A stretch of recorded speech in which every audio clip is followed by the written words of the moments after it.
Now we're going to discuss belt tracking, which is very important when running the manure drive unit. You want the manure belt to be tracked as close to the center of the drive roller as possible. This helps prevent damage to the edges of the belt, and it also prevents material from being spilled over to one side or the other of the cage row. You have a good indication of whether your belt is tracked properly by looking at how much black you see on the sides of the manure belt. If it looks about the same, your belt tracking is right. Before attempting to make any adjustments to belt tracking, you want to ensure that the bearing nuts on both sides of the drive unit are correctly tensioned. Some will be loose, some will be tight. We'll start here with the chain and sprocket side of the drive unit, which has the larger cover, and it also has the power unit. And I want to make sure that absolutely the drive unit will not start up while I'm doing this, so as to avoid any injury from the chain or sprocket. The nuts on these bearings are the ones that you'll want to tighten. This corresponds to the snub roller shaft, and the one underneath this sprocket here corresponds to the drive roller shaft. Make sure that all 4 of these nuts are tightened. Otherwise, tracking will not have the desired effect.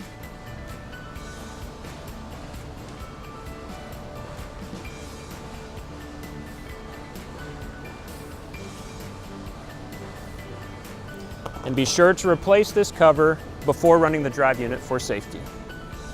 There are several factors to consider with tracking, but the primary point of adjustment is on the spur gear side of the manure drive unit, this primary adjustment bolt right here. I'm going to go ahead and remove this protective cover, making sure that the drive unit is off and that it will not turn on for safety.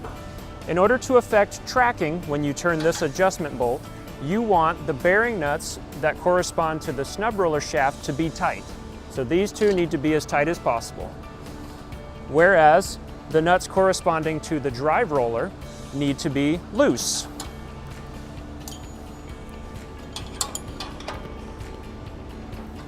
Having the nuts tight here and loose here make it so that when you turn the main adjustment bolt, it moves this entire plate backwards and forwards, meaning it brings the drive roller and the snub roller shaft forward and backwards, which adjusts the tracking. So if I turn this bolt clockwise, it has the effect of pulling this entire plate forward. And if you observe this gap right here, you can see this gap getting smaller as I turn the wrench. It's very subtle, but you can notice it over time. So this is pulling the drive roller forward, which has the effect of pushing the belt or tracking the belt to the right. So if my belt is tracking left, I will turn this bolt clockwise to correct for that. If my belt is tracking the opposite direction, then I turn the bolt counterclockwise. And now you can see this plate moving back the opposite way. This has a tendency to track the belt to the left.